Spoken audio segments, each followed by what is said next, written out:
Hello, everybody. I'm Evan. I'm going to spin another quick story for you. I wanted to talk to you about being careful about what you think about.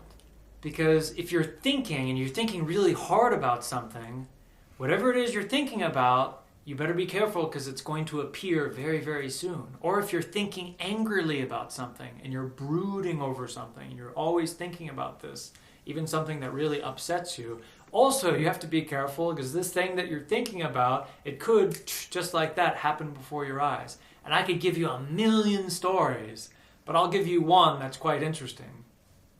When I lived in Железнодорожный, I had this big argument with my roommate, and I was telling him, like, in the United States, it's such a free country. You're so free, this whole atmosphere of freedom. I told him if I wanted to, I can drive my car or on my bicycle, or I can walk from Miami to New York and then from New York to California, and nobody will ever have the right to stop me, nor to ask me who I am, because I'm an American citizen. I'm a free human being. So no police officer, nobody has the right to stop me and ask me for my passport or anything.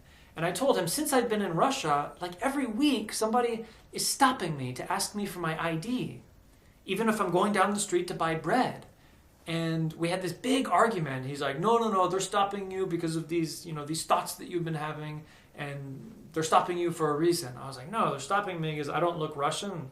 I'm smiling and I walk like an American. He's like, oh, no. So the following day, I was thinking about this, but I was thinking about this angrily because I was getting upset that I was always being stopped, and sometimes I had my passport, sometimes I didn't. So I left the house, and I went down to a place called Podmoskovia to buy some bread, because I needed some bread, in order to cook dinner. So of course I didn't take my passport with me. What kind of idiot takes their passport to the store to buy bread? Me? No. I'm not going to Sheremetyevo or Domodedovo airport. I'm not going to fly to Italy. Therefore, I don't need my passport.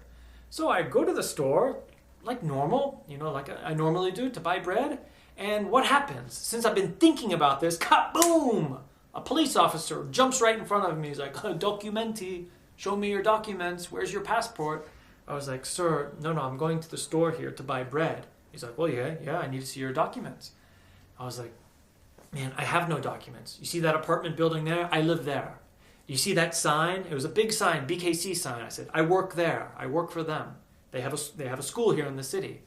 And you see that store there? They sell bread. I'm going to buy bread. I'm not going to the airport. He's like, no.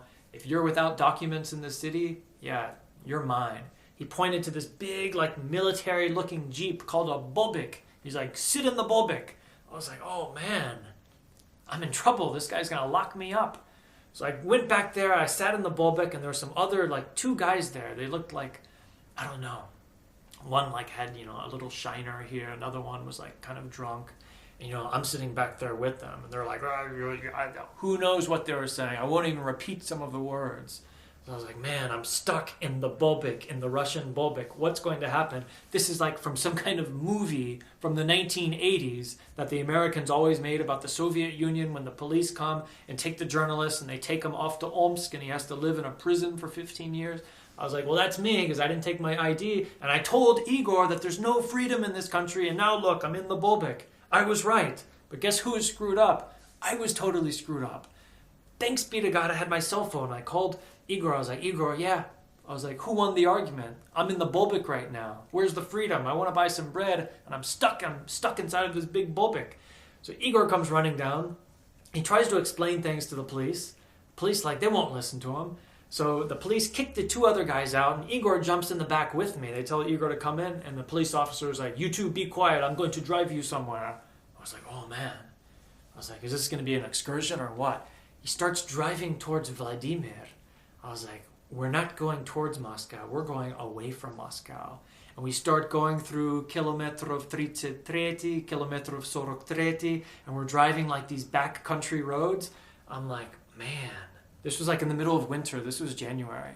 I was like, where in the world is he taking us? I mean, we're going in the direction of Vladimirsky Central, Zla Nimerina, unconditional, unlimited evil. If he's taking us there, that's okay. I'll start up an English program. I'll tell all the prisoners in Vladimir in Central, I say, listen, everybody, the economy's tough right now. Who wants free English lessons? And I pictured myself teaching English to all these wonderful Russian prisoners. And they were going to teach me, different Vysotsky songs and maybe some bad words. And, I thought, yeah, things were going to be good. So here we are in this Bobik. And I was like, I have to do something to psych this guy out. And I said to Igor, I told you I was right. There's no freedom in this country. I can't even buy bread. And now look, I'm being arrested. And Igor was like, it's because you've been thinking about it. And Igor was like, we have to find a way to think our way out of this. So I called my buddy Jason. And I said, I pretended that he was the American embassy. And first I spoke in Russian. I was like, da, Amerikanskie posolstvo, da, меня zовут Evan Williams.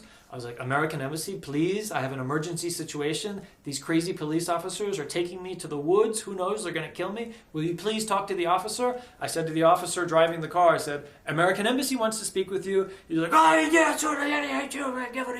He was like, take your phone away. I'm not going to talk to anybody. I was like, oh man, he's going to take me to the forest. He's going to put a gun to my head and he's going to kill me and bury me under the snow.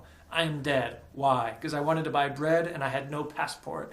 So what did I do? I sat there with Igor and Igor said, just change the way you think, change the whole situation. All of this is happening because of you, because you were brooding on it, you were thinking about it so much. So I said, okay, that's it. I just have to change the way I think. If I change the way I think, we'll get out of this. All of a sudden, I became happy. And I said to the driver, excuse me, have you seen the movie Brillianta Ruka? He was like, oh yeah, of course, all of us have seen that movie. And I started quoting from it. I think I even said to him, Stop dies doch!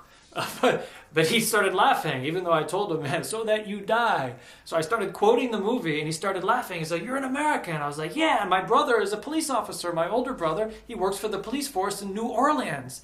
And he stopped, and he's like, oh, I want to talk to you. Come in the front seat. He took me out at the back in the Bobik, like where you keep like the cattle and the animals, and he put me in the front, and he started asking me all of these questions about the United States, and we ended up having this really great conversation. I was like, sir, can you please drive me home? And he says, oh, yes, of course. I didn't even ask him where he was taking us. I think he was going to throw us out into this Russian field, and he was going to be like, find your way home, foreigners. Anyway, we were driving back to Zaleski, and we're having this great conversation talking about movies, and I was telling him all about how much money police officers make in the United States and about American culture. And since I was being nice to him, he kind of changed.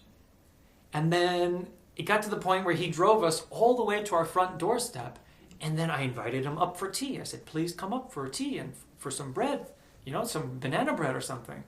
And yeah, he came up. And I said, sir, would you like to learn English? I will teach you English for free. And he says, yes, that would be interesting. Anyway, I ended up making friends with this police officer. And he ended up having 3 lessons with me. But we ended up becoming like very friendly with each other to the point where whenever I saw him out on the street, I would go up to him, I would shake his hand, and we were like great friends. It all happened because in the beginning, my thinking was very negative. So that's the universe in which I lived in. Since my thinking was negative, everything that was happening to me was all taking me downhill, deep into Vladimirsky Central. That's basically where I was psychologically.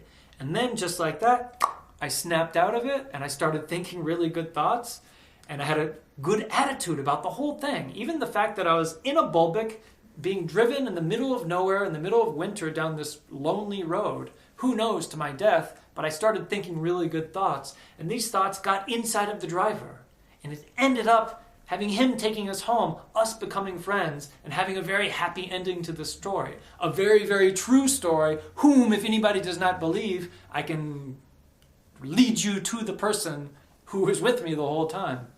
Anyway, I hope you enjoy this story. I hope you could use some of these tactics in your life, and stay tuned for the other ones. Thank you.